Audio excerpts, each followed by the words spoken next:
Welcome back. You're still tuned in to News and Views. Myself, Salalo Makudira. Time is 20 minutes past 9 Central African time. And we're going to be switching gears now to, I think, what is the biggest story in the world right now. Very, very dramatic foreign policy announcement by the United States of America. I think we all know about the story at this current moment. President Donald Trump of the U.S. has renewed a controversial push to assert U.S. control over Greenland. Greenland, vast Arctic territory governed by Denmark at this moment. And it is a bid where Donald Trump says is geopolitical strategy, and he has even refused to rule out using military force. And the latest development being threatening tariffs on European allies if they oppose the plan. There have been massive protests that have erupted in Denmark and Greenland, and NATO partners essentially scrambling to respond to this. And the European Union is also considering countermeasures to these threats. So we'll be unpacking that this morning, trying to understand, trying to get into the layers of this issue and the far-reaching implications for the global order that it might have. And we'll be speaking to Brooks Spector, an international relations analyst and a very, very good friend of the show. Brooks, thank you so much for joining us. Always a pleasure having you on Salam Media. Good morning. Good morning. Good to be with you. Well, I can't say Happy New Year anymore. You got to say compliments of the season, but only if you haven't met the person yet. So yeah, I can't say it a second time. That's just the one time. No, most definitely. And I think we'll jump right into it. Just your quick curtain raising opinions, thoughts on the latest development by President Donald Trump, tariffs against NATO partners that might oppose the annexation of Greenland, essentially. And this move, this very, very strong move and push to have the United States of America have Greenland as a part of the U.S. states. Well, first, I'm going to do what I always do, which is say, let's look at the history, because the history of it really is interesting, and it's not necessarily well understood by most people. Go back to 1916, 1917. It's World War I. The Germans are in a position perhaps to win the war against Britain, France, and Russia. The United States has not yet entered the war.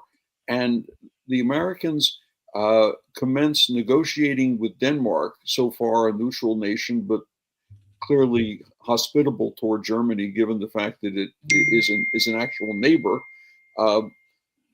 Denmark owns what is called the Danish West Indies, which is a group of islands in the Caribbean, and they've owned them since the 1700s.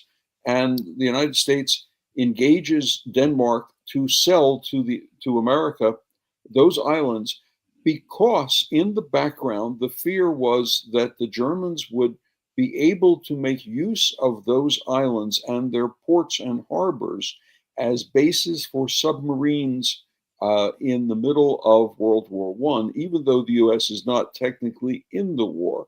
And the Danes agreed to sell the islands. They could use the cash, I guess, and it wasn't all that much of an investment anymore. And one of the clauses in that agreement, if you go back and look at the history of it, was that the United States acknowledges Denmark's control of the island of Greenland, this island that we're talking about in the Arctic. And so the 100 years plus of history relates to the manner in which Greenland is or is not Danish territory.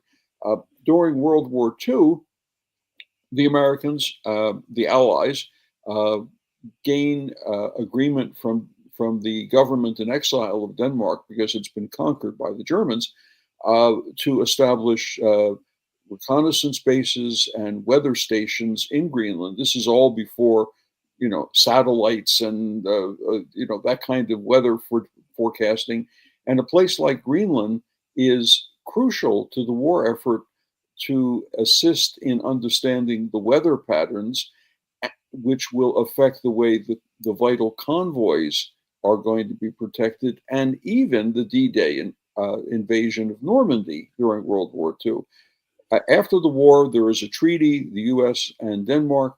The Americans are entitled to establish a number of bases in Greenland, one of which is still there in Nuuk, which is not, sorry, I beg your pardon, Newark is the capital, further north. It used to be called Thule Air Force Base because it was vital at the time for detecting the possibility of missile launches from the then Soviet Union. So there is this long history of thinking about the strategic importance of the island of Greenland.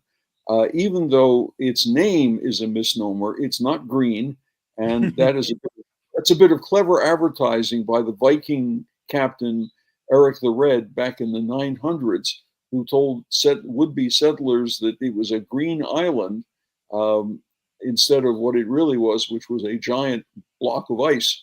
And they went there, and of course, the settlements eventually, as the weather patterns changed, the settlements actually died out. Donald Trump, for reasons that are a little bit obscure, has had this obsession about Greenland and conflating strategic value with actual ownership for at least a decade.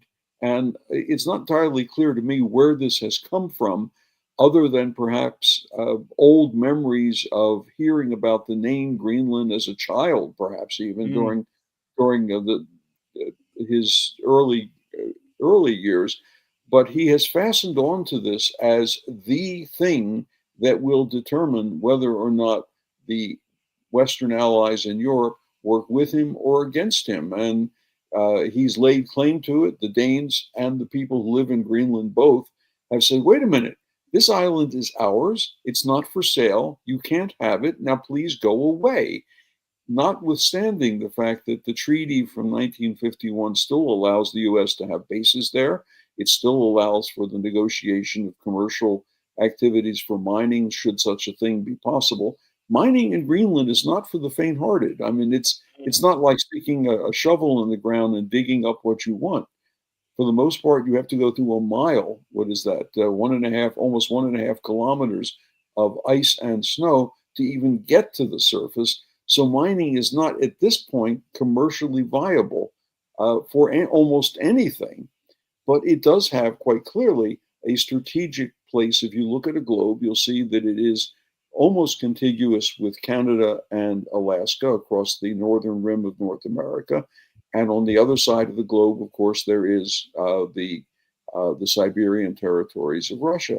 So there is a strategic argument for careful and effective control of Greenland, but that's different than saying you have to have the title deed or nothing happens. And that's where the Trump administration has gone seriously astray. And I want to touch on, you mentioned a bit about, alliances, of the United States of America, and the NATO kind of element of it.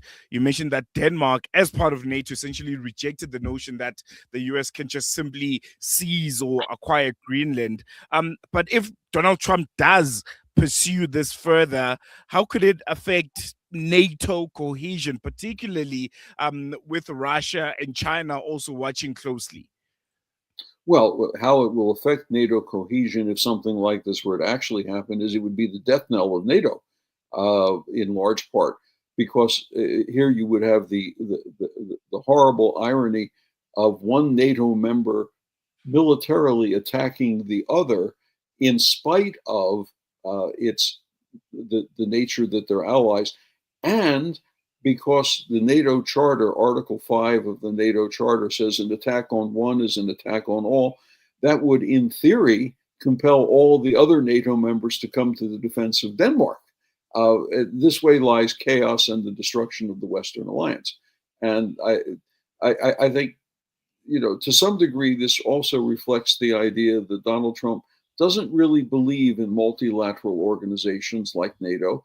He isn't convinced that these are an effective mechanism under almost any conceivable circumstances. And so he's not really concerned with whether or not this is an arrow into the body of NATO or the Western relationship more generally, or even if it provokes the European Union into carrying out countermeasures, the so-called bazooka option on financial transactions. I don't think it really concerns him very much, and that is, that's a terrifying thing to think about. That all the relationships that have been built up since 1945 don't matter nearly as much as owning the title deed to Greenland.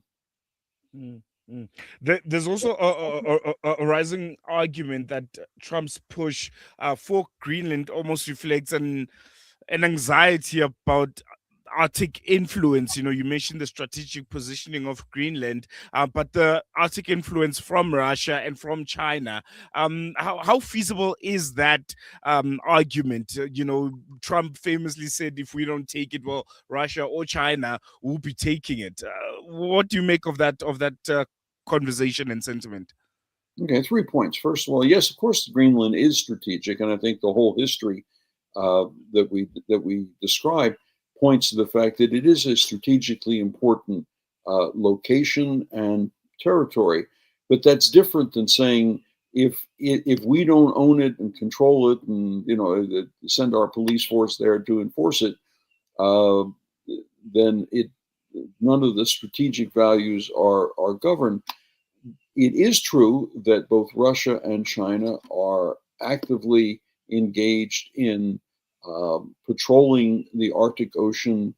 Russia, in particular, has much larger number of ice-breaking ships that can move through the Arctic waters even in winter than the United States does, or Canada and the U.S. combined. It is true also that with the ongoing climate change, there are commercially viable or almost commercially viable routes across the northern rim of North America through the Arctic Sea, the Arctic Ocean, between Europe, the United States, and East Asia without having to use other longer commercial transit avenues. But that's different than saying any moment now the Russian troops are about to land on Greenland and establish Greenland as just one more Russian province, or the Chinese. If you look at a map, you'll see the Chinese are much more concerned with their relationship, and I put that word in quotes, with the island of Taiwan. Mhm. They don't believe that Taiwan is an independent nation. The Taiwanese rather feel differently, and it is expressed policy by the Chinese that Taiwan must be reunited uh, with the motherland, um, and that, in theory, occupies much more strategic thinking on the part of the Chinese and planning by its military than any effort to seize a much more distant place called Greenland. So there are commercial issues, there are strategic issues, and presumably in the future there are also natural resource issues. And we've talked about minerals, but there are also things like fishing. I mean, we like fish. We all like fish, and the Arctic is rich in those resources. But as it gets exploited or polluted, it becomes less so. So there are good reasons to think about the strategic value or the importance of Greenland, but that's rather different than the hype that any moment now the Russians and the Chinese are coming over the hill to seize those icebergs. Mm, mm, mm. Lastly, before I let you go, Brooks, Sure. just looking at the middle powers and the global South, or maybe countries that are outside the US, EU, kind of NATO orbit, including a country like ours, South Africa, who's been in loggerheads with the United States since the Trump administration returned. What are some of the key lessons or cautionary notes does this episode offer about alliances, about sovereignty and geopolitical competition, taking into account what we saw happen in Venezuela with Maduro? Well, I think one of the lessons from if you conflate Greenland, Venezuela, Ukraine, the recent naval exercises, and the screw up with who is or isn't going to be involved this will to freedom or whatever, will to peace, whatever it was called, is that the South Africans really need to think much harder and much more carefully about what constitutes their real strategic interests, what constitutes the primary strategic interests, as opposed to perhaps their pleasures. Um, Mm. the real strategic interest for South Africa, at least at this point, is in ensuring that its markets and that its commerce and that its trade is not disrupted over ideological hype. And I think that's a lesson that may slowly be dawning in some of the offices up at the Union buildings with the recent fiasco of the Iranian ships that were or were not in this naval exercise, depending on who you listen to. Brooks Spector, international relations expert. Thank you so much for joining us. Always a pleasure. And thank you for that history lesson on Greenland and the United States. I think it was very, More very than appreciated. Really more than you appreciate wanted to know. There you go, Brooks Spector, international relations analyst, giving us insight on the history, the geopolitical kind of intermingling of the United States, NATO, and this new pursuit of Greenland by current US President Donald Trump. Really, really interesting times ahead. Going to take a quick break. News and views continues after this.